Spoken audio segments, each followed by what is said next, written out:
Class 10th history, chapter number 1, Europe में राष्ट्रवाद का उदय। 1848 में एक फ्रांसीसी कलाकार फ्रेडरिक सोरियो ने 4 चित्रों की एक श्रृंखला बनाई। इनमें उसने सपनों का एक संसार रचा जो उसके शब्दों में जनतांत्रिक और सामाजिक गणतंत्रों से मिलकर बना था। इस श्रृंखला के पहले चित्र देखें। चित्र 1 में यूरोप और अमेरिका के लोग दिखाए गए हैं। सभी उम्र और सामाजिक वर्गों के स्त्री पुरुष एक लंबी कतार में स्वतंत्रता की प्रतिमा की वंदना करते हुए जा रहे हैं। आपको याद होगा कि फ्रांसीसी क्रांति के दौरान कलाकार स्वतंत्रता को महिला का रूप प्रदान किया करते थे। यहाँ भी आप ज्ञानोदय की मशाल को पहचान सकते हैं जो उसके एक हाथ में है और दूसरे में मनुष्य के अधिकारों का घोषणा पत्र। प्रतिमा के सामने जमीन पर निरंकुश संस्थानों के ध्वस्त अवशेष बिखरे हुए हैं। सोरियो के कल्पना दर्श यूटोपिया में दुनिया के लोग अलग राष्ट्रों के समूहों में बटे हुए हैं जिनकी पहचान उनके कपड़ों और राष्ट्रीय पोशाक से होती है। स्वतंत्रता की मूर्ति से कहीं आगे इस जुलूस का नेतृत्व कर रहे हैं संयुक्त राज्य अमेरिका और स्विट्जरलैंड, जो तब तक राष्ट्र राज्य बन चुके थे। फ्रांस, जो क्रांतिकारी तिरंगे से पहचाना जा सकता है, प्रतिमा के पास अभी अभी पहुंचा है। उसके पीछे जर्मनी के लोग हैं जो काला, लाल और सुनहरा झंडा थामे हैं। यह दिलचस्प है कि जिस समय सोरियो ने यह छवि निर्मित की, जर्मन लोग तब तक एक संयुक्त राष्ट्र का हिस्सा नहीं बने थे। जो झंडा वे थामे हुए हैं वह 1848 की उदारवादी उम्मीदों की अभिव्यक्ति है, जिनमें अनेक जर्मन भाषी रियासतों को एक प्रजातांत्रिक संविधान के अंतर्गत एक राष्ट्र राज्य में गठित करने की चाह थी। जर्मन लोगों के बाद ऑस्ट्रिया, 2 सिसिलियों की राजशाही, Lombardy, Poland, England, Ireland, Hungary और रूस के लोग हैं। ऊपर स्वर्ग से ईसा मसीह, संत और फरिश्ते इस दृश्य पर अपनी नज़रें जमाए हुए हैं। चित्रकार ने उनका इस्तेमाल दुनिया के राष्ट्रों के बीच भाईचारे के प्रतीक के रूप में किया है। इस अध्याय में ऐसे कई विषय उठाए जाएंगे जिनकी काल्पनिक अभिव्यक्ति सोरियो ने चित्र 1 में की थी। 19वीं सदी के दौरान राष्ट्रवाद एक ऐसी ताकत बनकर उभरा जिसने यूरोप के राजनीतिक और मानसिक जगत में भारी परिवर्तन ला दिए। इन परिवर्तनों से अंततः यूरोप के बहुराष्ट्रीय वंशीय साम्राज्यों के स्थान पर राष्ट्र राज्य का उदय हुआ। यूरोप में लंबे समय से एक ऐसे आधुनिक राज्य की गतिविधियां और विचार विकसित हो रहे थे जिसमें स्पष्ट रूप से परिभाषित क्षेत्र पर प्रभुसत्ता एक केंद्रीय शक्ति की थी। लेकिन राष्ट्र राज्य में न केवल उसके शासकों बल्कि उसके अधिकांश नागरिकों में एक साझा पहचान का भाव और साझा इतिहास या विरासत की भावना थी। साझेपन की यह भावना अनंत काल से नहीं थी। यह संघर्षों और नेताओं तथा आम लोगों की सरगर्मियों से निर्मित हुई थी। यह अध्याय उन विविध प्रक्रियाओं पर प्रकाश डालेगा जिनके तहत 19वीं सदी के यूरोप में राष्ट्र राज्य और राष्ट्रवाद अस्तित्व में आए। चित्र 1 फ्रेडरिक सोरियो, विश्वव्यापी प्रजातांत्रिक और सामाजिक गणराज्यों का स्वप्न, राष्ट्रों के बीच संधि 1848। नए शब्द: निरंकुशवाद, एब्सोल्यूटिज्म, ऐसी सरकार या शासन व्यवस्था जिसकी सत्ता पर किसी प्रकार का कोई अंकुश नहीं होता। इसलिए इतिहास में ऐसी राजशाही सरकारों को निरंकुश सरकार कहा जाता है, जो अत्यंत केंद्रीकृत सैन्य बल पर आधारित और दमनकारी सरकारें होती थीं। कल्पना दर्श यूटोपिया, एक ऐसे समाज की कल्पना जो इतना आदर्श है कि उसका साकार होना लगभग असंभव होता है। गतिविधि: आपकी राय में चित्र 1 किस प्रकार की कल्पनादर्शी दृष्टि को प्रतिबिंबित करता है? स्रोत: क अर्नस्ट रेनन, राष्ट्र क्या है? फ्रांसीसी दार्शनिक अर्नस्ट रेनन 1823 से 92 ने 1882 में सोर्बोन विश्वविद्यालय में दिए एक व्याख्यान में राष्ट्र की अपनी समझ को प्रस्तुत किया। बाद में वह व्याख्यान एक प्रसिद्ध निबंध के रूप में छपा जिसका शीर्षक था राष्ट्र क्या है। इस निबंध में रेनन अन्य लोगों द्वारा प्रस्तावित इस विचार की आलोचना करता है कि राष्ट्र समान भाषा, नस्ल, धर्म या क्षेत्र से बनता है। एक राष्ट्र लंबे प्रयासों, त्याग और निष्ठा का चरम बिंदु होता है। शौर्य वीरता से युक्त अतीत, महान पुरुषों के नाम और गौरव, यह वह सामाजिक पूंजी है जिस पर एक राष्ट्रीय विचार आधारित किया जाता है। अतीत में समान गौरव का होना, वर्तमान में एक समान इच्छा संकल्प का होना, साथ मिलकर महान काम करना और आगे ऐसे काम और करने की इच्छा, एक जनसमूह होने की, यह सब जरूरी शर्तें हैं। अतः राष्ट्र एक बड़ी और व्यापक एकता है। उसका अस्तित्व रोज होने वाला जनमत संग्रह है। प्रांत उसके निवासी हैं। अगर सलाह लिए जाने का किसी का अधिकार है तो वह निवासी ही है। किसी देश का विलय करने या किसी देश पर उसका इच्छा के विरुद्ध कब्जा जमाए रखने में एक राष्ट्र की वास्तव में कोई दिलचस्पी होती नहीं है। राष्ट्रों का अस्तित्व में होना एक अच्छी बात है, बल्कि यह एक ज़रूरत भी है। उसका होना स्वतंत्रता की गारंटी है। और अगर दुनिया में केवल एक कानून और उसका केवल एक मालिक होता है तो स्वतंत्रता का लोप हो जाएगा। नए शब्द: जनमत संग्रह। एक प्रत्यक्ष मतदान जिसके जरिए एक क्षेत्र के सभी लोगों से एक प्रस्ताव को स्वीकार या अस्वीकार करने के लिए पूछा जाता है। चर्चा करें। रेनन की समझ के अनुसार एक राष्ट्र की विशेषताओं का संक्षिप्त विवरण दें। उसके मतानुसार राष्ट्र क्यों महत्वपूर्ण है। पॉइंट 1: फ्रांसीसी क्रांति और राष्ट्र का विचार। राष्ट्रवाद की पहली स्पष्ट अभिव्यक्ति 1789 में फ्रांसीसी क्रांति के साथ हुई। जैसा कि आपको याद होगा, 1789 में फ्रांस एक ऐसा राज्य था जिसके संपूर्ण भूभाग पर एक निरंकुश राजा का आधिपत्य था। फ्रांसीसी क्रांति से जो राजनीतिक और संवैधानिक बदलाव हुए, उनसे प्रभुसत्ता राजतंत्र से निकलकर फ्रांसीसी नागरिकों के समूह में हस्तांतरित हो गई। क्रांति ने घोषणा की कि अब लोगों द्वारा राष्ट्र का गठन होगा और वे ही उसकी नियति तय करेंगे। प्रारंभ से ही फ्रांसीसी क्रांतिकारियों ने ऐसे अनेक कदम उठाए जिनसे फ्रांसीसी लोगों में एक सामूहिक पहचान की भावना पैदा हो सकती थी। पितृभूमि और नागरिक जैसे विचारों ने एक संयुक्त समुदाय के विचार पर बल दिया, जिसे एक संविधान के अंतर्गत समान अधिकार प्राप्त थे। अतः एक नया फ्रांसीसी झंडा तिरंगा चुना गया, जिसने पहले के राजध्वज की जगह ले ली। स्टेट जनरल का चुनाव सक्रिय नागरिकों के समूह द्वारा किया जाने लगा और उसका नाम बदलकर नेशनल असेंबली कर दिया गया। नई स्तुतियाँ रची गईं, शपथें ली गईं, शहीदों का गुणगान हुआ और यह सब राष्ट्र के नाम पर हुआ। एक केंद्रीय प्रशासनिक व्यवस्था लागू की गई जिसने अपने भूभाग में रहने वाले सभी नागरिकों के लिए समान कानून बनाए।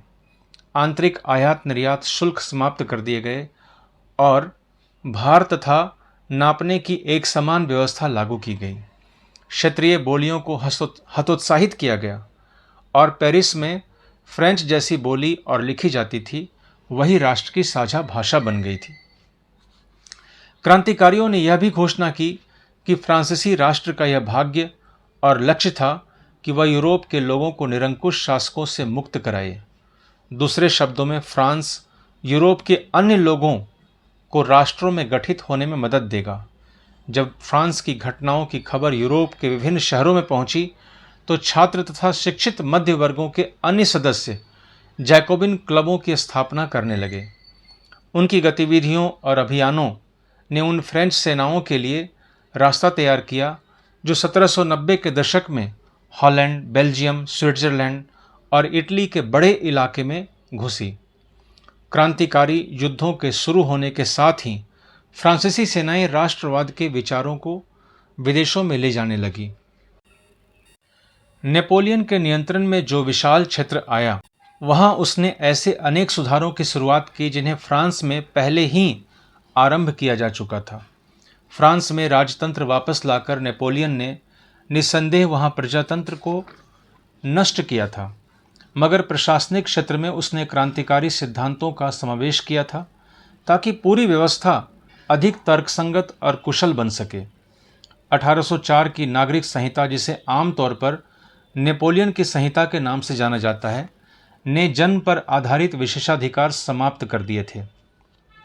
उसने कानून के समक्ष बराबरी और संपत्ति के अधिकार को सुरक्षित बनाया। इस संहिता को फ्रांसीसी नियंत्रण के अधीन क्षेत्रों में भी लागू किया गया। डच गणतंत्र, स्विट्जरलैंड, इटली और जर्मनी में नेपोलियन ने प्रशासनिक विभाजनों को सरल बनाया, सामंती व्यवस्था को खत्म किया और किसानों को भू दासत्व और जागीरदारी शुल्कों से मुक्ति दिलाई। शहरों में भी कारीगरों के श्रेणी संघों के नियंत्रणों को हटा दिया गया। यातायात और संचार व्यवस्थाओं को सुधारा गया। किसानों, कारीगरों, मजदूरों और नए उद्योगपतियों में नई नई मिली आज़ादी चखी। उद्योगपतियों और ख़ास तौर पर सामान बनाने वाले लघु उत्पादक यह समझने लगे कि एक समान कानून, मानक भार तथा नाप और एक राष्ट्रीय मुद्दा से एक इलाके से दूसरे इलाके में वस्तुओं और पूंजी के आवागमन में सहूलियत होगी। लेकिन जीते हुए इलाकों में स्थानीय लोगों की फ्रांसीसी शासन के प्रति मिलीजुली प्रतिक्रियाएं थीं। शुरुआत में अनेक स्थानों जैसे हॉलैंड और स्विट्जरलैंड और साथ ही कई शहरों जैसे ब्रसेल्स, मेज, मिलान और वारसा में फ्रांसीसी सेनाओं का स्वतंत्रता का तोहफा देने वालों की तरह स्वागत किया गया। मगर यह शुरुआती उत्साह शीघ्र ही दुश्मनी में बदल गया जब यह साफ होने लगा कि नई प्रशासनिक व्यवस्थाएं राजनीतिक स्वतंत्रता के अनुरूप नहीं थी। बढ़े हुए कर, सेंसरशिप और बाकी यूरोप को जीतने के लिए फ्रेंच सेना से जबरन भर्ती हो रहे थे। फ्रेंच सेना में जबरन भर्ती हो रहे नुकसान प्रशासनिक परिवर्तनों से मिले फायदों से कहीं ज़्यादा नजर आने लगे।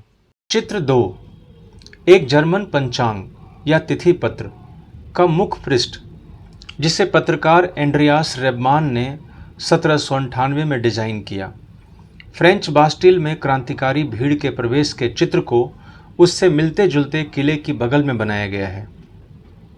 यह किला जर्मन प्रांत कैसेल में निरंकुश शासन के गढ़ के रूप में चित्रित है। इस चित्र के साथ एक नारा दिया गया, लोगों को अपनी आज़ादी मुट्ठी में कर लेनी चाहिए।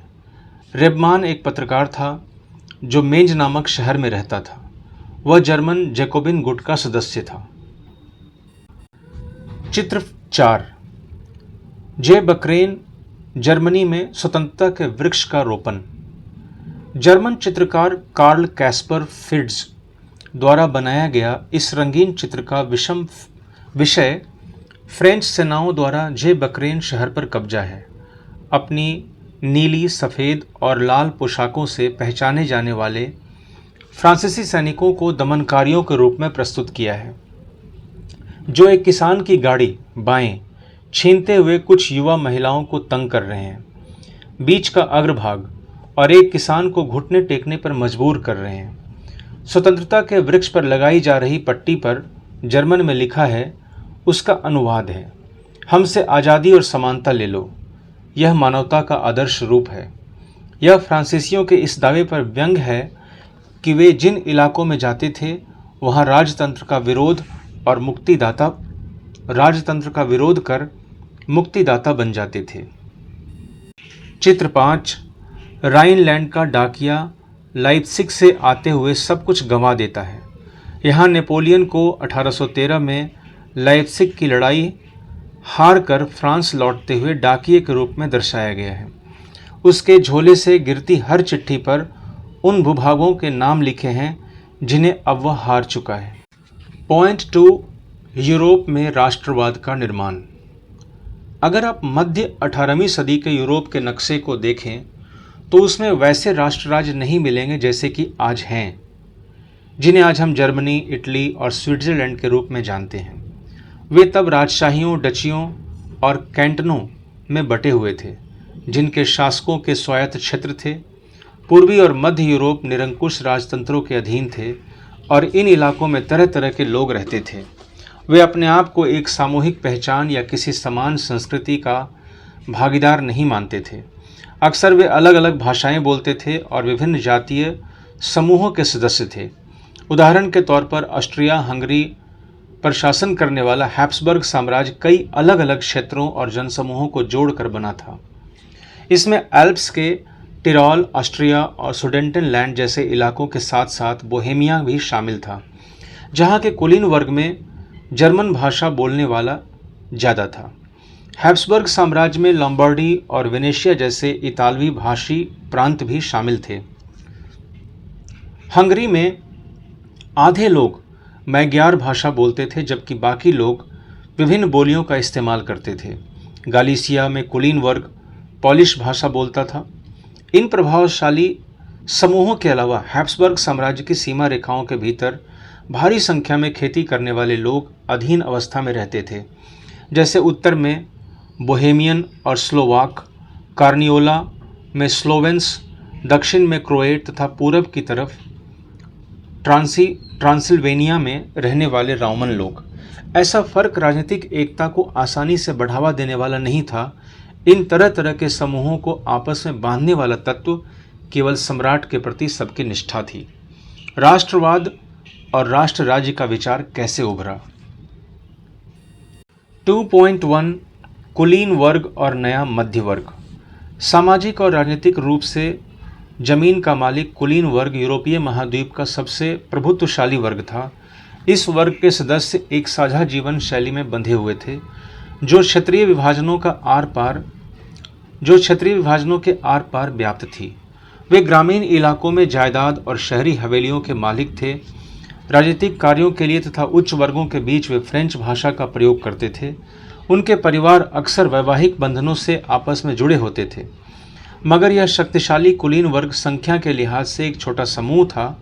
जनसंख्या के अधिकांश लोग कृषक थे। पश्चिम में ज़्यादातर जमीन पर किराएदार और छोटे काश्तकार खेती करते थे, जबकि पूर्वी और मध्य यूरोप में भूमि विशाल जागीरों में बटी थी, जिस पर भूदास खेती करते थे।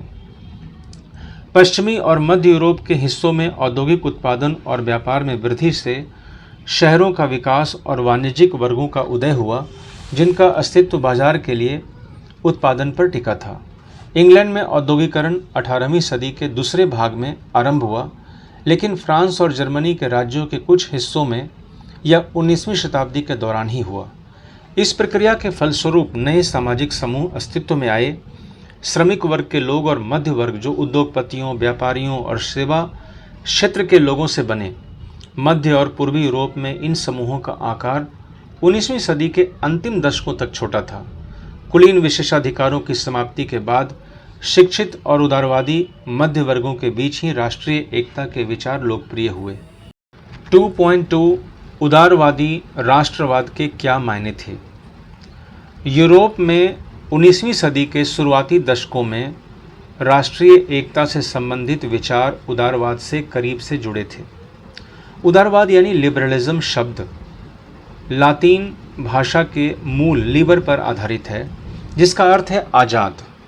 नए मध्य वर्गों के लिए उदारवाद का मतलब था व्यक्ति के लिए आज़ादी और कानून के समक्ष सबकी बराबरी।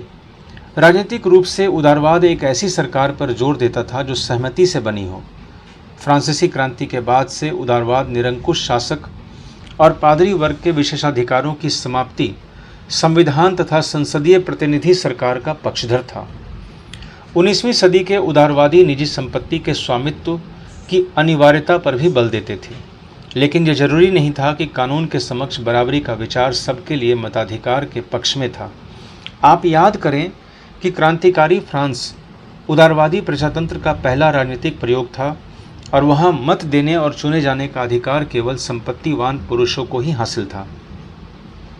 संपत्ति विहीन पुरुष और सभी महिलाओं को राजनीतिक अधिकारों से वंचित रखा गया था। केवल थोड़े समय के लिए जैकोबिन शासन के समय सभी वयस्क पुरुषों को मताधिकार प्राप्त था, मगर नेपोलियन की संहिता पुनः सीमित मताधिकार वापस आई और उसने महिलाओं को अवयस्क दर्जा देते हुए उन्हें पिताओं और पतियों के अधीन कर दिया। संपूर्ण 19वीं सदी तथा 20वीं सदी के आरंभिक वर्षों में महिलाओं और संपत्ति विहीन पुरुषों ने समान राजनीतिक अधिकारों की मांग करते हुए विरोध आंदोलन चलाए। आर्थिक क्षेत्र में उदारवाद बाजारों की मुक्ति और चीज़ों तथा पूंजी के आवागमन पर राज्य द्वारा लगाए गए नियंत्रणों को खत्म करने के पक्ष में था। 19वीं सदी के दौरान उभरते हुए मध्य वर्गों की यह जोरदार मांग थी। आइए हम 19वीं सदी के पहले भाग में जर्मन भाषी इलाकों का उदाहरण लें। नेपोलियन के प्रशासनिक कदमों से अनगिनत छोटे प्रदेशों से 39 राज्यों का एक महासंघ बना। इनमें से प्रत्येक की अपनी मुद्रा और नाप तोल प्रणाली थी। 1833 में हैम्बर्ग से न्यूरेमबर्ग जाकर अपना माल बेचने वाले एक व्यापारी को 11 सीमा शुल्क नाकों से गुजरना पड़ता था और हर बार लगभग 5% सीमा शुल्क देना पड़ता था। शुल्क अक्सर वस्तुओं का वजन या आकार के अनुसार लगाए जाते थे, चूँकि हर क्षेत्र की अपनी नापतोल व्यवस्था थी, अतः हिसाब लगाने में समय लगता था। मसलन कपड़े को नापने का पैमाना एले था, जिसकी लंबाई जगह बदलने के साथ घटती बढ़ती थी।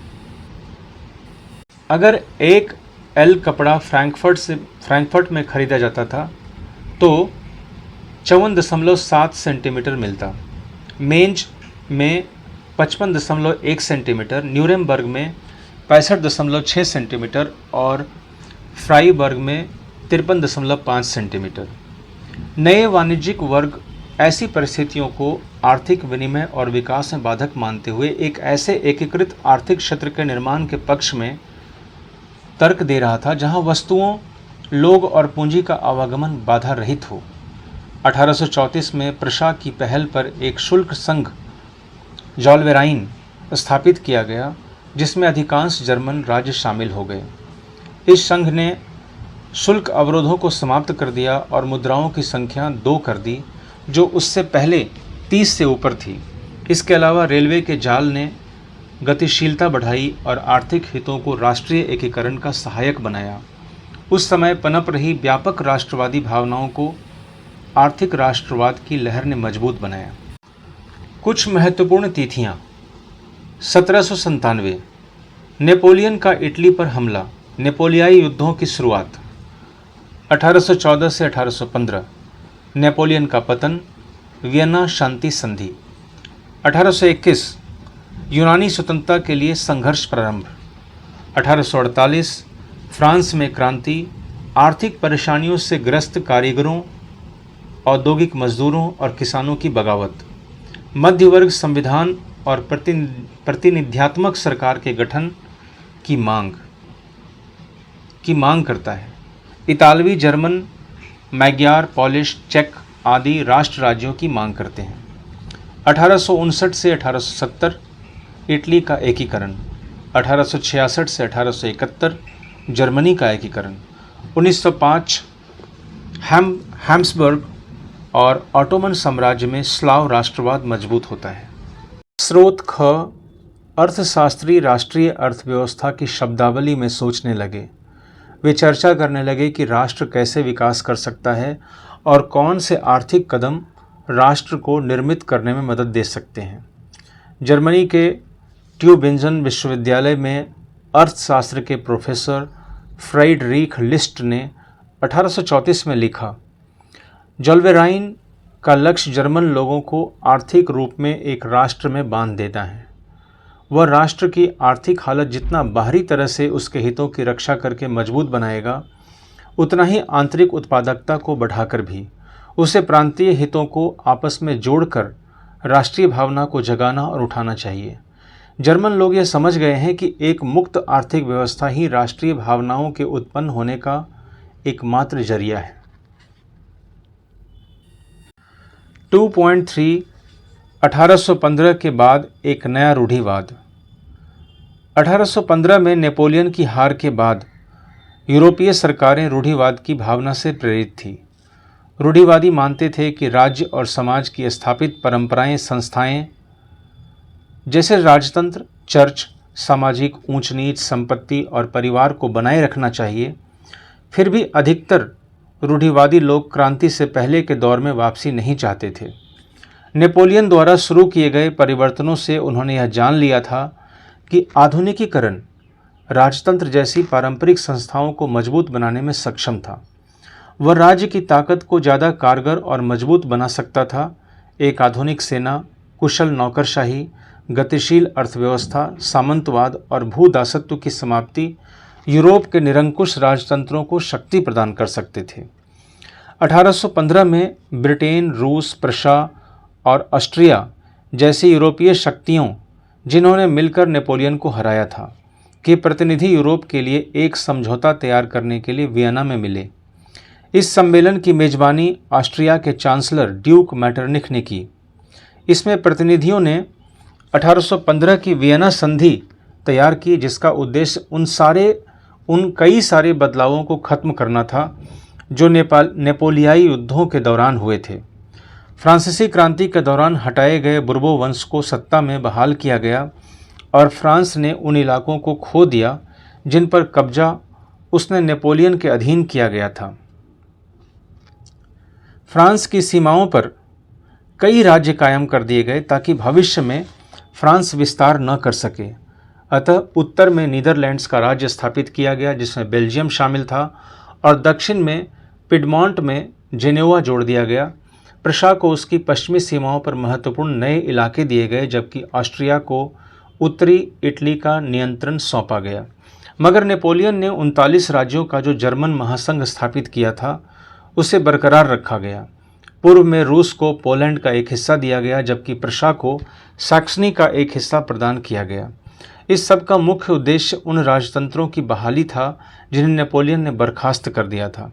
साथ ही यूरोप में एक नई रूढ़िवादी व्यवस्था कायम करने का लक्ष्य भी था।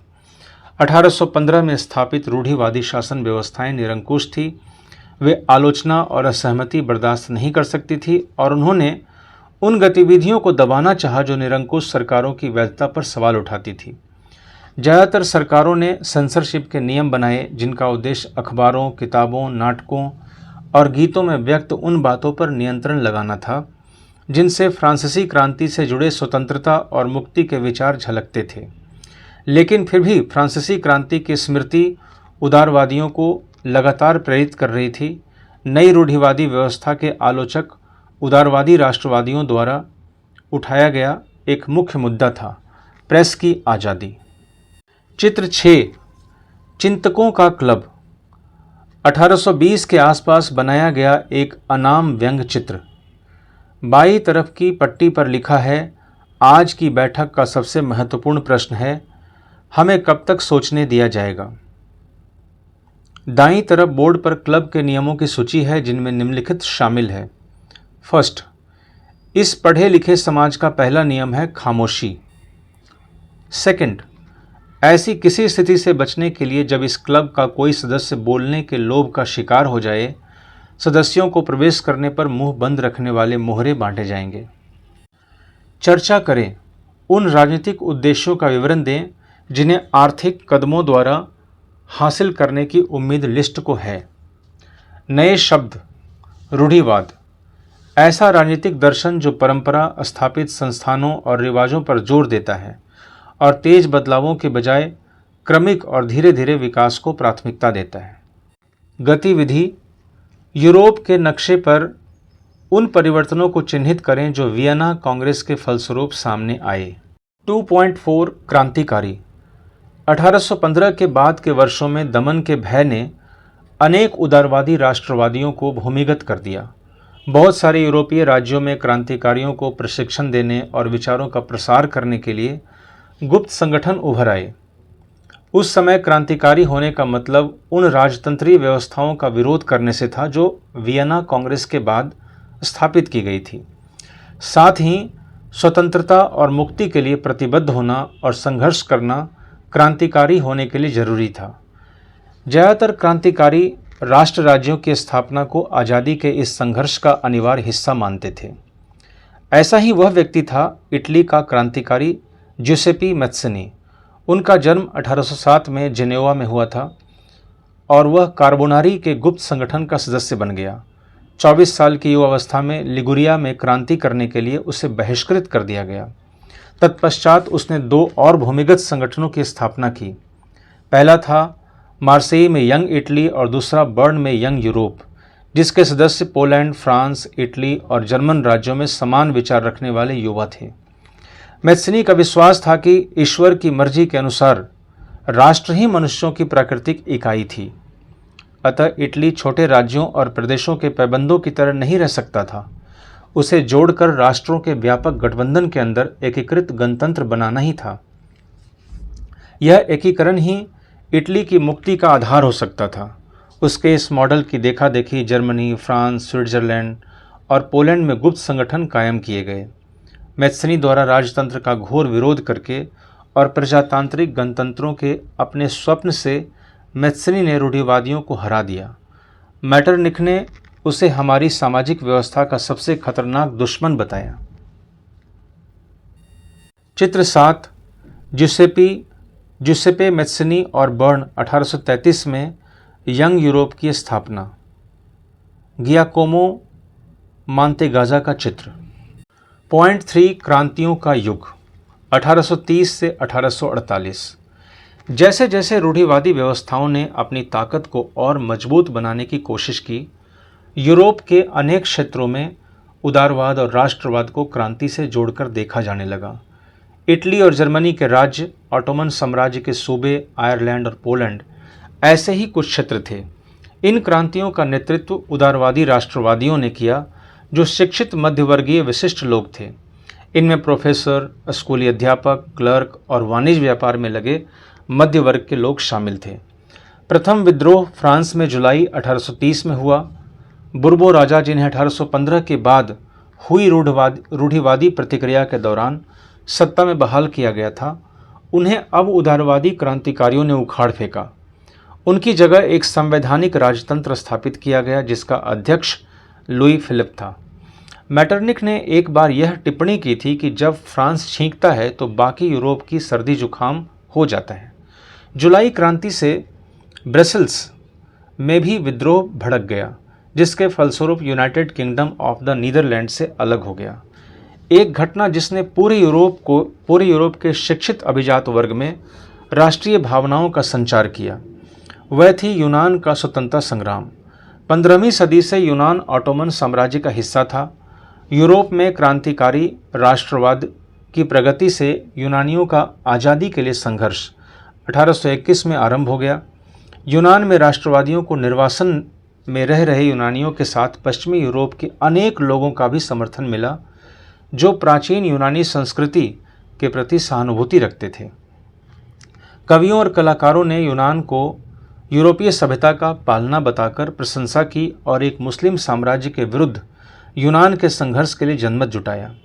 अंग्रेज कवि लॉर्ड बायरन ने धन इकट्ठा किया और बाद में युद्ध में लड़ने भी गए, जहां 1824 में बुखार से उनकी मृत्यु हो गई।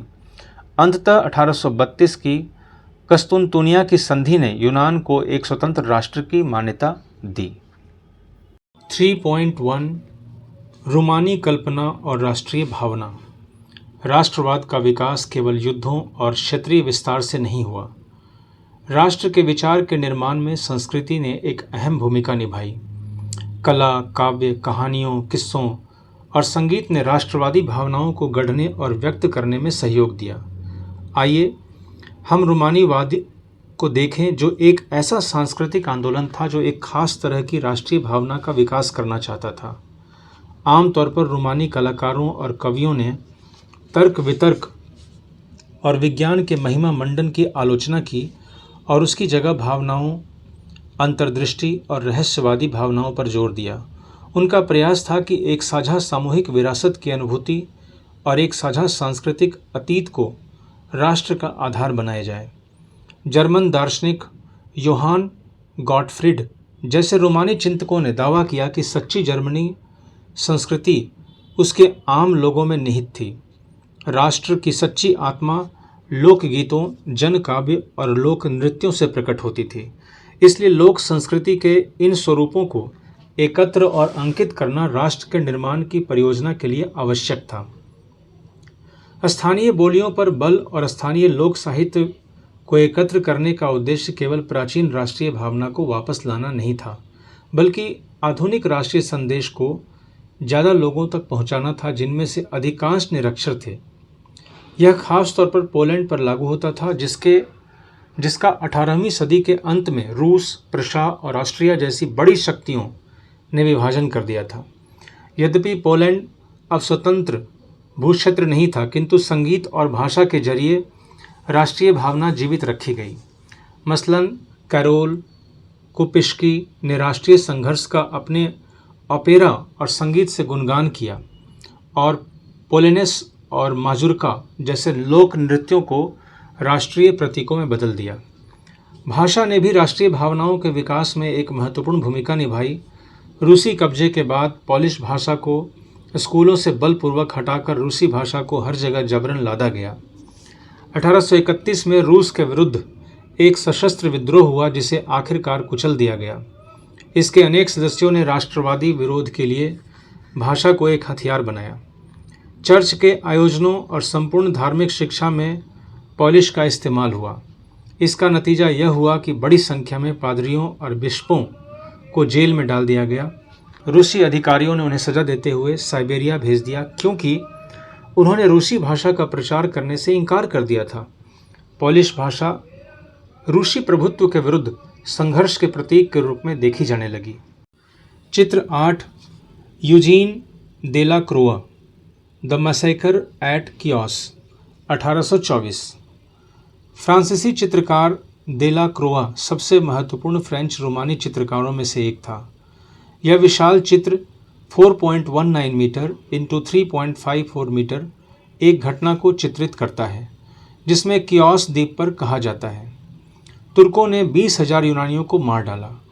देला क्रोआ ने घटना नाटकीय बनाकर महिलाओं और बच्चों की पीड़ा को केंद्र बिंदु बनाते हुए चटख रंगों का प्रयोग करके देखने वालों की भावनाएं उभार कर यूनानियों के लिए सहानुभूति जगाने की कोशिश की। बॉक्स 1 ग्रिम बंधुओं की कहानी, लोक कथाएं और राष्ट्र निर्माण। ग्रिम्स फेरी टेल्स एक जाना माना नाम है। जैकब ग्रिम और विल्हेल्म ग्रिम बंधुओं का जन्म क्रमशः 1785 और 1786 में जर्मनी के एक हनाऊ शहर में हुआ था। जिस समय दोनों भाई कानून की पढ़ाई कर रहे थे उसी समय उन्होंने शौकिया तौर पर पुरानी लोक कथाएं इकट्ठा करना शुरू कर दिया था। वे 6 साल तक गांव-गांव जाकर यही काम करते रहे। वे लोगों से बात करते थे और पीढ़ियों से चली आ रही जो भी लोक कथा उनकी जानकारी में आती उसे लिख कर रख लेते थे। ये कहानियाँ बच्चों और बड़ों में समान रूप से पसंद की जाती थी। 1812 में उन्होंने इन कहानियों का पहला संग्रह प्रकाशित किया। बाद में दोनों भाई उदारवादी राजनीति में सक्रिय हो गए। प्रेस की स्वतंत्रता के आंदोलन में उन्होंने विशेष रुचि ली।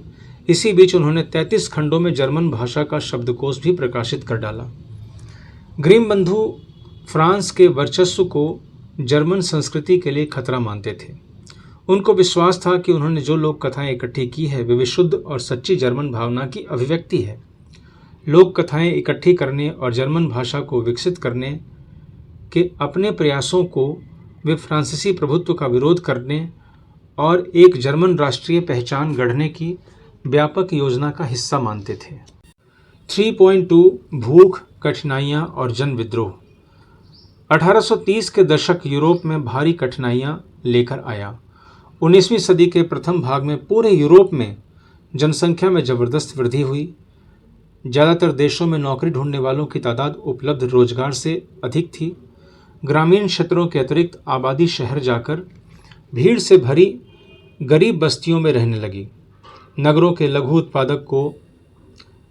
लघु उत्पादकों को अक्सर इंग्लैंड से आयातित मशीन से बने सस्ते कपड़े से कड़ी प्रतिस्पर्धा का सामना करना पड़ रहा था। इंग्लैंड में औद्योगिकरण का स्तर महाद्वीप से ऊंचा था। महाद्वीप को यह प्रतिस्पर्धा कपड़ा उद्योग में ज़्यादा झेलनी पड़ रही थी क्योंकि उसका उत्पादन मुख्यतः घरों और छोटे कारखानों में होता था और केवल आंशिक रूप से मशीनीकृत था। यूरोप के उन इलाकों में जहां कुलीन वर्ग अभी भी सत्ता में था, कृषक सामंती शुल्कों और जिम्मेदारियों के बोझ तले दबे थे। खाने पीने की चीज़ों के मूल्य बढ़ने या किसी वर्ष फसल के खराब होने के शहर और गांवों में व्यापक गरीबी फैल जाती थी। 1848 ऐसा ही एक वर्ष था। खाने पीने की कमी और व्यापक बेरोजगारी से पेरिस के लोग सड़कों पर उतर आए। जगह जगह अवरोध लगाए गए और लुई फिलिप को भागने पर मजबूर किया गया। राष्ट्रीय सभा ने एक गणतंत्र की घोषणा करते हुए 21 वर्ष से ऊपर सभी वयस्क पुरुषों को मताधिकार प्रदान किया और काम के अधिकार की गारंटी दी। रोजगार उपलब्ध कराने के लिए राष्ट्रीय कारखाने स्थापित किए गए। इससे पहले 1845 में सिलेनिया में बुनकरों ने उन ठेकेदारों के खिलाफ विद्रोह कर दिया था जो उन्हें कच्चा माल देकर निर्मित कपड़ा लेते थे, परंतु दाम बहुत कम देते थे।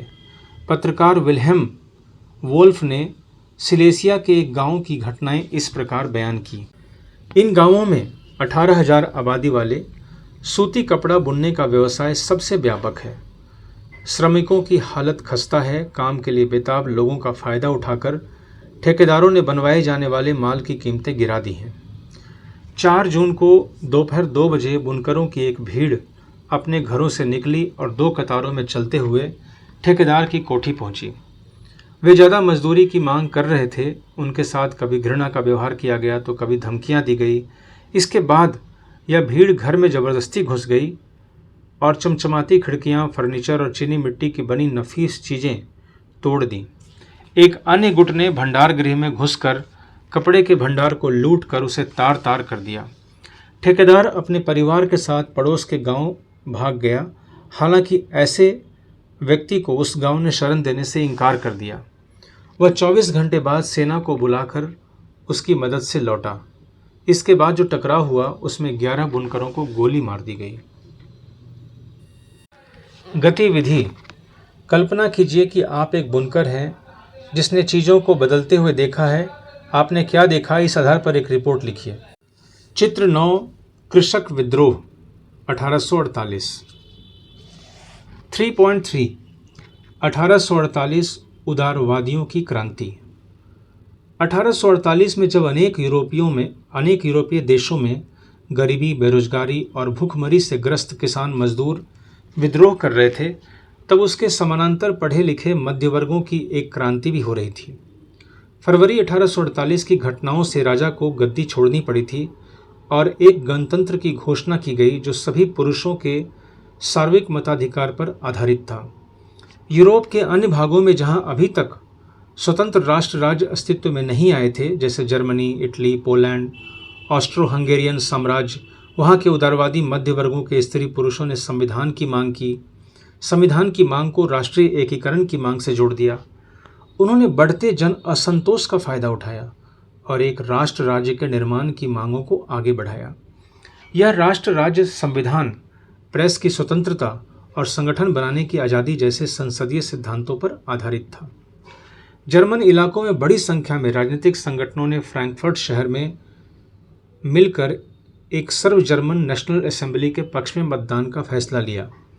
18 मई 1848 को 831 निर्वाचित प्रतिनिधियों ने एक सजे धजे जुलूस में जाकर फ्रैंकफर्ट संसद में अपना स्थान ग्रहण किया। यह संसद सेंट पॉल चर्च में आयोजित हुआ। उन्होंने एक जर्मन राष्ट्र के लिए एक संविधान का प्रारूप तैयार किया। इस राष्ट्र की अध्यक्षता एक ऐसे राजा को सौंपी गई जिसे संसद के अधीन रहना था। जब प्रतिनिधियों ने प्रशा के राजा फ्रेडरिक विल्हेम चतुर्थ को ताज पहनाने की पेशकश की तो उसने उसे अस्वीकार कर उन राजाओं का साथ दिया जो निर्वाचित सभा के विरोधी थे। जहां कुलीन वर्ग और सेना का विरोध बढ़ गया, वहीं संसद का सामाजिक आधार कमजोर हो गया। संसद में मध्य वर्गों का प्रभाव अधिक था, जिन्होंने मजदूरों और कारीगरों की मांगों का विरोध किया, जिससे वे उनका समर्थन खो बैठे। अंत में सैनिकों को बुलाया गया और असेंबली भंग होने पर मजबूर हुई। उदारवादी आंदोलन के अंदर महिलाओं को राजनीतिक अधिकार प्रदान करने का मुद्दा विवादास्पद था। हालांकि आंदोलन में वर्षों से बड़ी संख्या में महिलाओं ने सक्रिय रूप से भाग लिया था।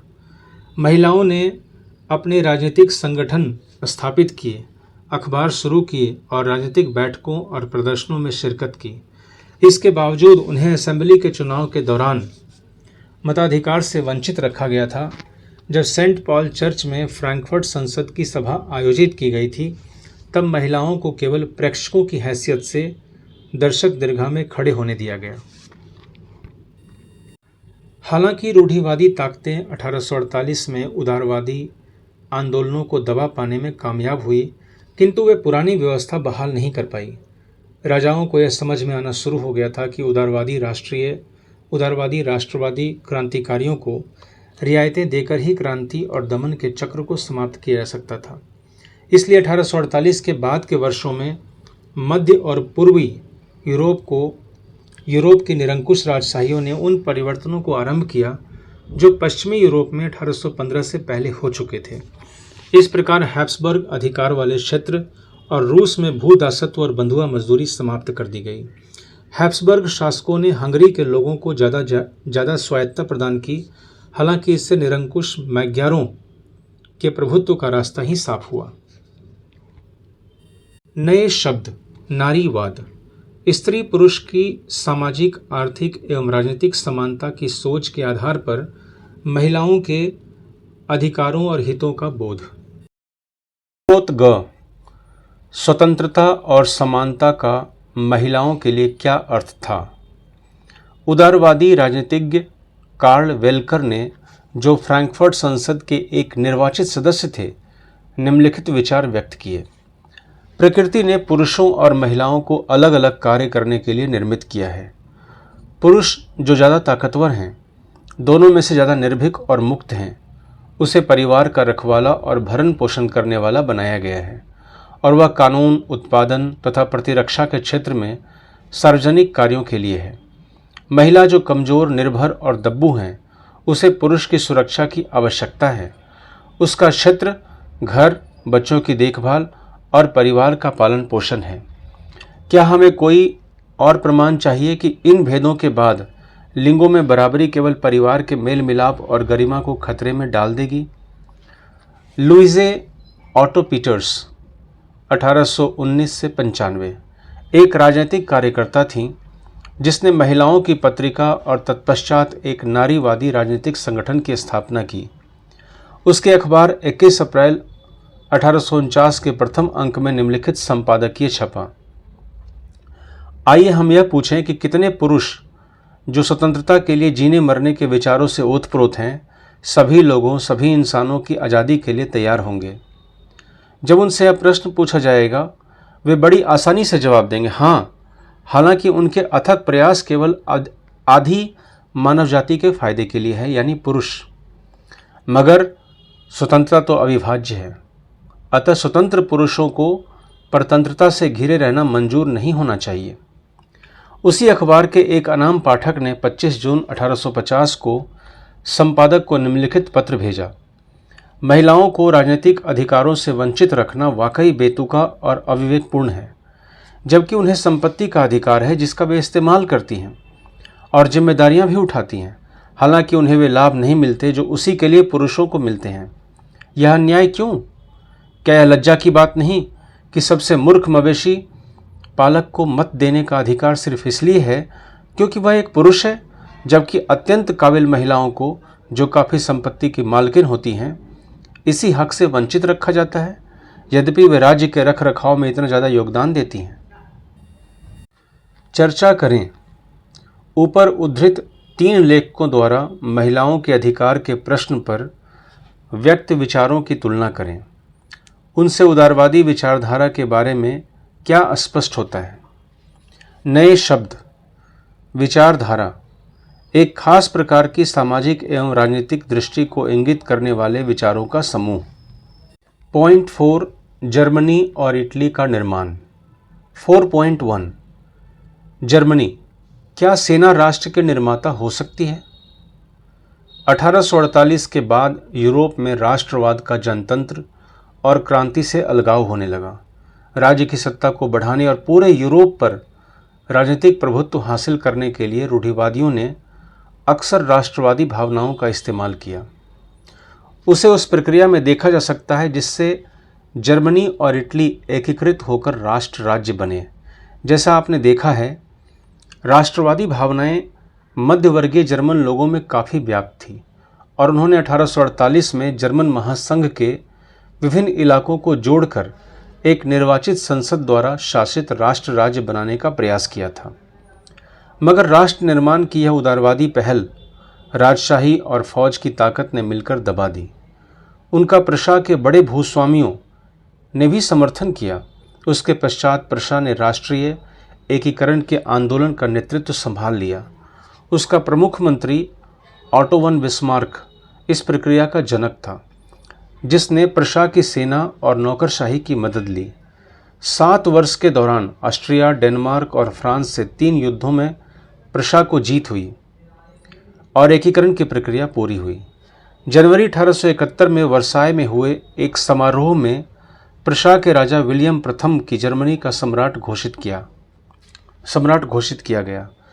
18 जनवरी 1871 की सुबह बेहद ठंडी थी।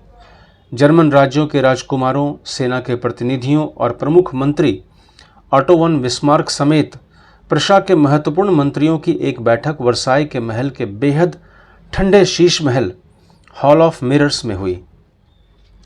सभा ने प्रशा के काइजर विलियम प्रथम के नेतृत्व में नए जर्मन साम्राज्य की घोषणा की। जर्मनी में राष्ट्र निर्माण प्रक्रिया ने प्रशा राज्य की शक्ति के प्रभुत्व को दर्शाता था।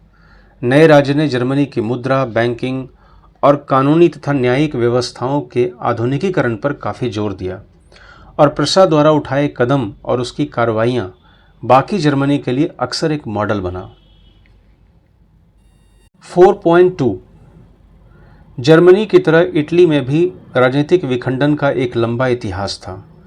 इटली अनेक वंशानुगत राज्यों तथा बहुराष्ट्रीय हैब्सबर्ग साम्राज्य में बिखरा हुआ था। 19वीं सदी के मध्य में इटली 7 राज्यों में बटा हुआ था, जिनमें से केवल एक सार्डिनिया पिडमोंट में एक इतालवी राजघराने का शासन था।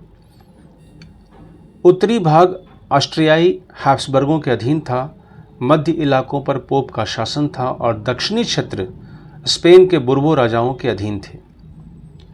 इतालवी भाषा ने भी साझा रूप हासिल नहीं किया था और अभी तक उसके विविध क्षेत्र और स्थानीय रूप मौजूद थे। 1830 के दशक में जिसेपे मेस्सिनी ने एकीकृत इतालवी गणराज्य के लिए एक सुविचारित कार्यक्रम प्रस्तुत करने की कोशिश की थी। उसने अपने उद्देश्यों के प्रसार के लिए यंग इटली नामक एक गुप्त संगठन भी बनाया था। 1831 और 1848 में क्रांतिकारी विद्रोह की असफलता से युद्ध के जरिए इतालवी राज्यों को जोड़ने की जिम्मेदारी सार्डिनिया पिडमोंट के शासक विक्टर इमैनुएल द्वितीय पर आ गई। इस क्षेत्र के शासक अभिजात वर्ग की नज़रों में एकीकृत इटली उनके लिए आर्थिक विकास और राजनीतिक प्रभुत्व की संभावनाएं उत्पन्न करता था। मंत्री प्रमुख काबूर, जिसने इटली के प्रदेशों को एकीकृत करने वाले आंदोलन का नेतृत्व किया, न तो एक क्रांतिकारी था और न ही जनतंत्र में विश्वास रखने वाला। इतालवी अभिजात वर्ग के तमाम अमीर और शिक्षित सदस्यों की तरह वह इतालवी भाषा से कहीं बेहतर फ्रेंच बोलता था। फ्रांस से सार्डिनिया पिडमोंट की एक चतुर कूटनीतिक संधि, जिसके पीछे काबूर का हाथ था, से सार्डिनिया पिडमोंट 1859 में ऑस्ट्रियाई बलों को हरा पाने में कामयाब हुआ। नियमित सैनिकों के अलावा जिसेपे गैरिबाल्डी के नेतृत्व में भारी संख्या में सशस्त्र स्वयंसेवकों ने इस युद्ध में हिस्सा लिया। 1860 में वे दक्षिण इटली और 2 सिसिलियों के राज्य में प्रवेश कर गए और स्पेनी शासकों को हटाने के लिए स्थानीय किसानों का समर्थन पाने में सफल रहे। 1861 में इमैनुएल द्वितीय को एकीकृत इटली का राजा घोषित किया गया, मगर इटली के अधिकांश निवासी, जिनमें निरक्षरता की दर काफ़ी ऊंची थी, अभी भी उदारवादी राष्ट्रवादी विचारधारा से अनजान थे। दक्षिणी इटली में जिन आम किसानों ने गैरिबाल्डी को समर्थन दिया था, उन्होंने इटालिया के बारे में कभी सुना ही नहीं था और वे मानते थे कि ला इटालिया विक्टर इमैनुएल की पत्नी थी। चित्र 11 अंतान वॉन वर्नर की कृति, वर्साय के हॉल ऑफ मिरर्स में जर्मन साम्राज्य की घोषणा। चित्र के बीच में काइजर और प्रशियाई सेना के मुख्य कमांडर जनरल वॉन रून खड़े हैं। उनके पास हैं बिस्मार्क। इस विशाल कृति 2.7 मीटर इंटू 2.7 मीटर को चित्रकार ने 1885 में बिस्मार्क के 70वें जन्मदिन पर उन्हें भेंट किया था। चित्र 13 व्यंग चित्र। जर्मन राइक्सटैग संसद में ऑटो वन बिस्मार्क, फिगारो से वियना, 5 मार्च 1870। गतिविधि। इस व्यंग चित्र का वर्णन करें। इसमें बिस्मार्क और संसद के निर्वाचित डेप्यूटीज़ के बीच किस प्रकार का संबंध दिखाई देता है। यहाँ चित्रकार लोकतांत्रिक प्रक्रियाओं की क्या व्याख्या करना चाहता है। चित्र 14 क को देखें। क्या आपको लगता है कि इनमें से किसी भी क्षेत्र में रहने वाले खुद को इतालवी मानते होंगे? चित्र 14 ख की जांच करें। कौन सा क्षेत्र सबसे पहले एकीकृत इटली का हिस्सा बना? सबसे आखिर में कौन सा क्षेत्र शामिल हुआ? किस साल सबसे ज़्यादा राज्य एकीकृत इटली में शामिल हुए?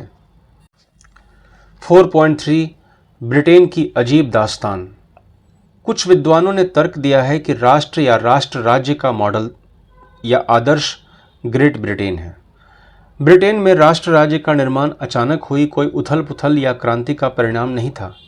यह एक लंबी चलने वाली प्रक्रिया का नतीजा था। 18वीं सदी के पहले ब्रितानी राष्ट्र था ही नहीं। ब्रितानी द्वीप समूह में रहने वाले लोगों, अंग्रेज, वेल्श, स्कॉट या आयरिश की मुख्य पहचान नृजातीय थी। इन सभी जातीय समूहों की अपनी सांस्कृतिक और राजनीतिक परंपराएं थीं। लेकिन जैसे जैसे आंग्ल राष्ट्र की धन दौलत, अहमियत और सत्ता में वृद्धि हुई, वह द्वीप समूह के अन्य राष्ट्रों पर अपना प्रभुत्व बढ़ाने में सफल हुआ। एक लंबे टकराव और संघर्ष के बाद आंग्ल संसद ने 1688 में राजतंत्र से ताकत छीन ली थी। इस संसद के माध्यम से एक राष्ट्र राज्य का निर्माण हुआ जिसके केंद्र में इंग्लैंड था। इंग्लैंड और स्कॉटलैंड के बीच एक्ट ऑफ यूनियन 1707 से United Kingdom of great Britain का गठन हुआ। इससे इंग्लैंड व्यवहार में स्कॉटलैंड पर अपना प्रभुत्व जमा पाया। इसके बाद ब्रितानी संसद में आंग्ल सदस्यों का दबदबा रहा। एक ब्रितानी पहचान के विकास का अर्थ यह हुआ कि स्कॉटलैंड की खास संस्कृति और राजनीतिक संस्थानों को योजनाबद्ध तरीके से दबाया गया।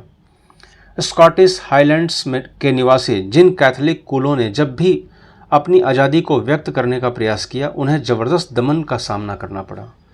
स्कॉटिश हाईलैंड्स के लोगों को अपनी गैलिक भाषा बोलने या अपनी राष्ट्रीय पोशाक पहनने की मनाही थी। उनमें से बहुत सारे लोगों को अपना वतन छोड़ने पर मजबूर किया गया। आयरलैंड का भी कुछ ऐसा ही हश्र हुआ। वह देश के कैथोलिक और प्रोटेस्टेंट धार्मिक गुटों में गहराई से बटा हुआ था। अंग्रेजों ने आयरलैंड में प्रोटेस्टेंट धर्म मानने वालों को बहुसंख्यक कैथोलिक देशों पर प्रभुत्व बढ़ाने में सहायता की। ब्रितानी प्रभाव के विरुद्ध हुए कैथोलिक विद्रोहों को निर्ममता से कुचल दिया गया। वॉल्फ टोन और उसकी यूनाइटेड आयरिशमेन 1798 की अगुवाई में हुए असफल विद्रोह के बाद 1801 में आयरलैंड को बलपूर्वक यूनाइटेड किंगडम में शामिल कर लिया गया। एक नए ब्रितानी राष्ट्र का निर्माण किया गया जिस पर हावी आंग्ल संस्कृति का प्रचार प्रसार किया गया। नए ब्रिटेन के प्रतीक चिन्हों, ब्रितानी झंडा और राष्ट्रीय गान को खूब बढ़ावा दिया गया और पुराने राष्ट्र इस संघ में मातहत सहयोगी के रूप में ही रह पाए।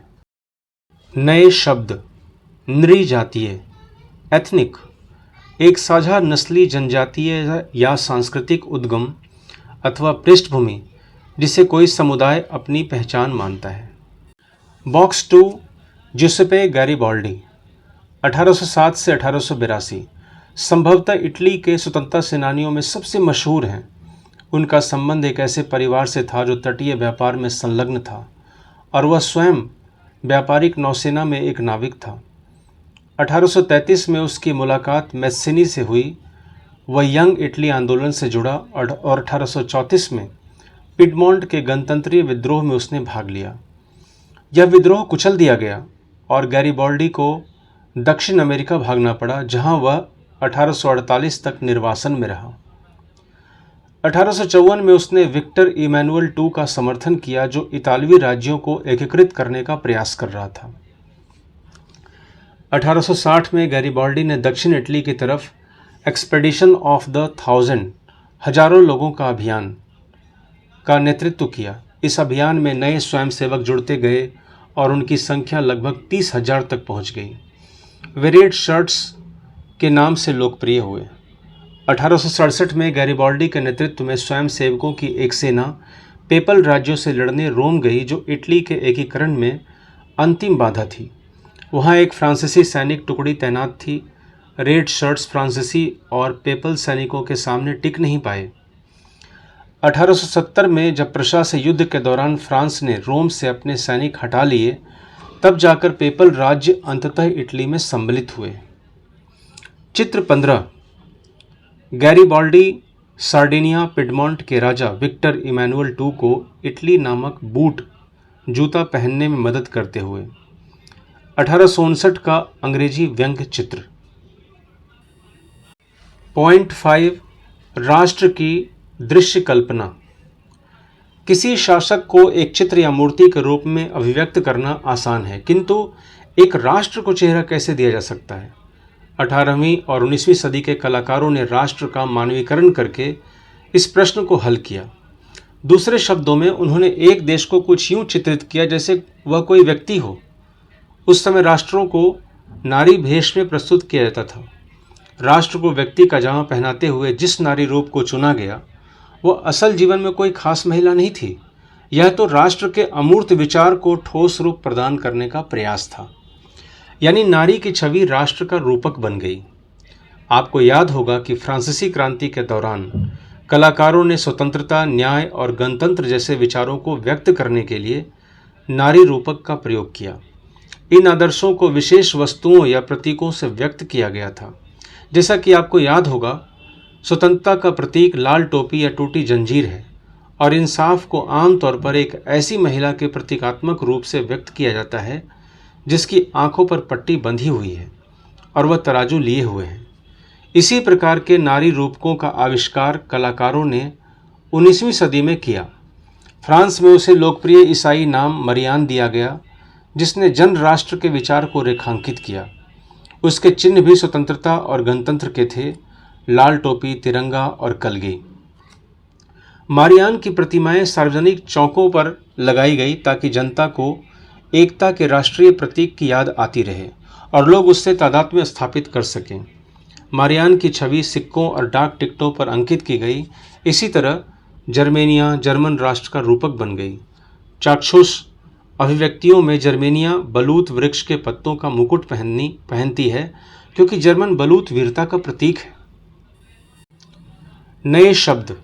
जब किसी अमूर्त विचार जैसे लालच, ईर्ष्या, स्वतंत्रता, मुक्ति को किसी व्यक्ति या किसी चीज के जरिए इंगित किया जाता है, एक रूपात्मक कहानी के दो अर्थ होते हैं, एक शाब्दिक और एक प्रतीकात्मक। चित्र 17 जर्मेनिया चित्रकार फिलिप वेट 1848। चित्रकार ने जर्मेनिया के इस चित्र को सूती झंडे पर बनाया, चूंकि इसे सेंट पॉल चर्च की छत से लटकना था और जहां मार्च 1848 में फ्रैंकफर्ट संसद बुलाई गई। बॉक्स 3 प्रतीकों के अर्थ, गुण, महत्व। टूटी हुई बेड़ियां, आज़ादी मिलना। बाज छाप कवच, जर्मन साम्राज्य की प्रतीक शक्ति। बलूत पत्तियों का मुकुट, बहादुरी। तलवार, मुकाबले की तैयारी। तलवार पर लिपटी जैतून की डाली, शांति की चाह। काला, लाल और सुनहरा तिरंगा। 1848 में उदारवादी राष्ट्रवादियों का झंडा, जिसे जर्मन राज्यों के ड्यूक्स ने प्रतिबंधित घोषित कर दिया। उगते सूर्य की किरणें, एक नए युग का सूत्रपात। गतिविधि। बॉक्स 3 में दिए गए चार्ट की सहायता से वेईत की जर्मेनिया के गुणों को पहचानें और तस्वीर के प्रतीकात्मक अर्थ की व्याख्या करें। 1836 की एक पुरानी रूपकात्मक तस्वीर में वेईत ने काइजर के मुकुट को उस जगह चित्रित किया था जहां अब उन्होंने टूटी हुई बेड़ियां दिखाई हैं। इस बदलाव का महत्व स्पष्ट करें। चित्र 18 द फॉलन जर्मेनिया, हताश जर्मेनिया, जूलियस हुबनर 1850। चित्र 19 जर्मेनिया गार्डिंग द राइन, राइन नदी पर पहरा देती जर्मेनिया। 1860 में चित्रकार लॉरेंज क्लासेन को यह चित्र बनाने का काम सौंपा गया। जर्मेनिया की तलवार पर खुदा हुआ है, जर्मन तलवार जर्मन राइन की रक्षा करती है। गतिविधि। चित्र 10 को एक बार फिर देखें। कल्पना करें कि आप मार्च 1848 में फ्रैंकफर्ट के नागरिक हैं और संसद की कार्रवाई के समय वहां मौजूद हैं। यदि आप हॉल ऑफ डेप्यूटीज में बैठे हुए पुरुष होते तो दीवार पर लगे जर्मेनिया के बैनर को देखकर क्या महसूस करते? और अगर आप हॉल ऑफ डेप्यूटीज में बैठी महिला होती तो इस चित्र को देखकर क्या महसूस करती, दोनों भाव लिखें। पॉइंट 6, राष्ट्रवाद और साम्राज्यवाद। 19वीं सदी की अंतिम चौथाई तक राष्ट्रवाद का वह आदर्शवादी, उदारवादी, जनतांत्रिक स्वभाव नहीं रहा जो सदी के प्रथम भाग में था। अब राष्ट्रवाद सीमित लक्ष्यों वाला संकीर्ण सिद्धांत बन गया। इस बीच के दौर में राष्ट्रवादी समूह एक दूसरे के प्रति अनुदार होते चले गए और लड़ने के लिए हमेशा तैयार रहते थे। साथ ही प्रमुख यूरोपीय शक्तियों ने भी अपने साम्राज्यवादी उद्देश्यों की प्राप्ति के लिए अधीन लोगों की राष्ट्रवादी आकांक्षाओं का इस्तेमाल किया। 1871 के बाद यूरोप में गंभीर राष्ट्रवादी तनाव का स्रोत बाल्कन क्षेत्र था। इस क्षेत्र में भौगोलिक और जातीय भिन्नता थी। इसमें आधुनिक रोमानिया, बुल्गारिया, अल्बेनिया, यूनान, Macedonia, Croatia, Bosnia, Herzegovina, Slovenia, Serbia और मॉन्टीनिग्रो शामिल थे। क्षेत्र के निवासियों को आमतौर पर स्लाव पुकारा जाता था। बाल्कन क्षेत्र का एक बड़ा हिस्सा ऑटोमन साम्राज्य के नियंत्रण में था। बाल्कन क्षेत्र में रोमानी राष्ट्रवाद के विचार के फैलने और ऑटोमन साम्राज्य के विघटन से स्थिति काफ़ी विस्फोटक हो गई। 19वीं सदी में ऑटोमन साम्राज्य ने आधुनिकीकरण और आंतरिक सुधारों के जरिए मजबूत बनाना चाहा था, किंतु इसे बहुत कम सफलता मिली। एक के बाद एक उसके अधीन यूरोपीय राष्ट्रीयताएं उसके चंगुल से निकलकर स्वतंत्रता की घोषणा करने लगी। बाल्कन लोगों ने आज़ादी या राजनीतिक अधिकारों के अपने दावों को राष्ट्रीयता का आधार दिया। उन्होंने इतिहास का इस्तेमाल यह साबित करने के लिए किया कि वे कभी स्वतंत्र थे, किंतु तत्पश्चात विदेशी शक्तियों ने उन्हें अधीन कर लिया। अतः बाल्कन क्षेत्र के विद्रोही राष्ट्रीय समूहों ने अपने संघर्षों को लंबे समय से खोई आज़ादी को वापस पाने के प्रयासों के रूप में देखा। जैसे जैसे विभिन्न स्लाव राष्ट्रीय समूहों ने अपनी पहचान और स्वतंत्रता की परिभाषा तय करने की कोशिश की, बाल्कन क्षेत्र गहरे टकराव का क्षेत्र बन गया। बाल्कन राज्य एक दूसरे से भारी ईर्ष्या करते थे और हर एक राज्य अपने लिए ज़्यादा से ज़्यादा इलाका हथियाने की उम्मीद रखता था।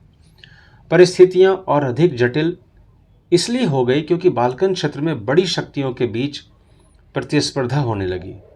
इस समय यूरोपीय शक्तियों के बीच व्यापार और उपनिवेशों के साथ नौसैनिक और सैन्य ताकत के लिए गहरी प्रतिस्पर्धा थी। जिस तरह बाल्कन समस्या आगे बढ़ी, उसमें यह प्रतिस्पर्धाएं खुलकर सामने आई। रूस, जर्मनी, इंग्लैंड, ऑस्ट्रो हंगरी की हर ताकत बाल्कन पर अन्य शक्तियों की पकड़ को कमज़ोर करके क्षेत्र में अपने प्रभाव को बढ़ाना चाहती थी। इससे इस इलाके में कई युद्ध हुए और अंततः प्रथम विश्व युद्ध हुआ। साम्राज्यवाद से जुड़कर राष्ट्रवाद 1914 में यूरोप को महाविपदा की ओर ले गया, लेकिन इस बीच विश्व के अनेक देशों ने, जिनका 19वीं सदी में यूरोपीय शक्तियों ने औपनिवेशीकरण किया था, साम्राज्यवादी प्रभुत्व का विरोध करने लगे। हर तरफ जो साम्राज्य विरोधी आंदोलन विकसित हुए, इस अर्थ में राष्ट्रवादी थे कि वे सभी स्वतंत्र राष्ट्र राज्य का निर्माण करने के लिए संघर्ष कर रहे थे। वे सभी एक सामूहिक राष्ट्रीय एकता की भावना से प्रेरित थे, जो साम्राज्यवाद विरोध की प्रक्रिया में उभरी।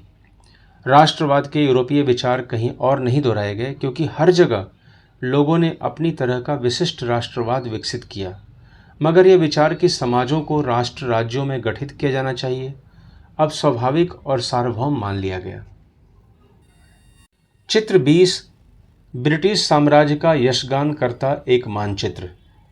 सबसे ऊपर फरिश्ते स्वतंत्रता का बैनर थामे दिखाई देते हैं। अग्रभाग में ब्रिटिश राष्ट्र का प्रतीक ब्रिटानिया विजय भाव के साथ भूमंडल के ऊपर बैठा है। उपनिवेशों को शेर, हाथी, वन और आदिम समुदायों की छवियों के जरिए दर्शाया गया है। दुनिया पर प्रभुत्व को ब्रिटिश राष्ट्रीय गौरव का विषय बताया गया है।